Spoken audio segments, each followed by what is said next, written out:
What is up, Battlefielders? Aaron Sampson here. And Ryan Schubert. And this is the last map we're going to preview. We've done 3 other maps. Silk Road, Goiling Peaks. Goiling. Hell if I'll ever be able to pronounce that. Altai Range, and this is now Dragon Pass on Rush. I think this is Dragoon Pass. Dragoon. We're just going to call it Dragoon Pass. Here's again another map that seems very influenced by Bad Company 2 Vietnam map design. Yes. This one was a little bit more like maybe Khaosan Temple, but maybe mixed that with a little bit of Vantage Point. A lot of rivers that you snake up here, a lot of choke points with bridges and things like that. Made a flanking maneuver here with the helicopter and was playing with an Xbox One controller. Was not playing vintage controls. So well, you know, the melee button has changed. Yeah. That's what you were missing. Yeah, I grenaded instead of meleeed. I fully admit that. But you're watching this on Xbox One. Xbox One, which gets this, which got Second Assault first. So it's sort of the second DLC for Xbox One players, but it's the first for everybody else. So this rush match went pretty good to start off with, and then we got into a classic can't get past the second set of crates scenario.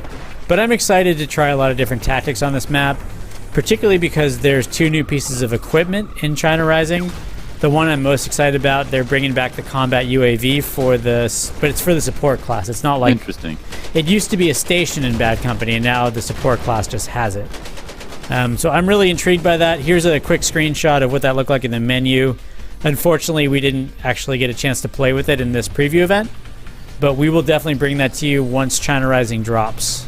So the second set of crates on this, it's real tough because if you have armor, you have to get your armor across that bridge over there, and there's a bunch of tow missiles on the other side. Here I was like, maybe it's shallow enough to drive a tank next to the bridge. It kind of looked like maybe those were ramps right there. So I gave it a shot. Turns out no. Little too deep. A little too deep for tank crossings. You also pointed out before that this is also a little bit reminiscent of Dragon Valley from Battlefield 2. Yeah, so the official description is that they reimagined Dragon Valley. I played a bunch of Dragon Valley actually in Battlefield Play for free, which I thought was pretty faithful recreations of Battlefield 2 maps. But I don't know. I would have to say a reimagining is a pretty loose term. This didn't really look a whole lot like Dragon Valley to me. It looked more like, Bad Company 2 Vietnam. Right. And if you can see there, like, the level of destruction of Bad Company 2 Vietnam, where there's a crate in a building and the whole building just vaporized. Yeah, so, I'm liking that. Yeah.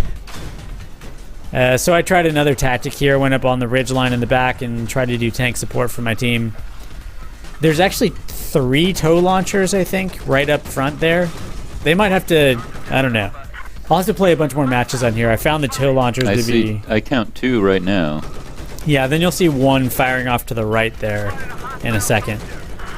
Because I took out the first 2, and I took out the tank, and then I started taking fire from the right. It might have just been an engineer. Right. But again, this is one of those nasty choke points. And actually, there were maps in Bad Company 2 and Rush where I remember the second or third set of crates would have a really nasty choke point. Yeah.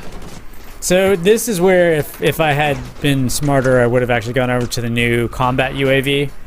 But I decided to mess around with the remote mortar tube, which I definitely think is a big improvement over the old mortar tube, where if you were using it, you would more often than not get counter-mortared or stabbed. Oh, man. All the time. But I was trying to buy my team a little bit of space. Didn't quite happen, and as you'll see, we got sort of shut down on this match. But I'm definitely looking forward to exploring this map more. Actually, to be honest, I kind of felt like the attacking team at this portion of the map should have had a attack boat. Oh, that would make sense. So we'll see if they rebalance this one at all, or if teams come up with better strategies. I think this is always a good place to throw a lot of smoke out. Right. Teams that are losing, just everybody go over to smoke and just basically make it impossible for the enemy team to see where you're crossing. Smoke is pretty much vital to Rush. Yeah. When the enemy team is doing well. Now, I think I asked you this before, but did you notice much in the way of levolution on these new maps? Yeah, I didn't see a lot of levolution on any of the maps or modes that we played in the China Rising expansion pack. Although, I didn't consider that to be a bad thing. I thought general destruction was pretty good. Because of the foliage and the map design, I didn't feel like there needed to be a large event occurring.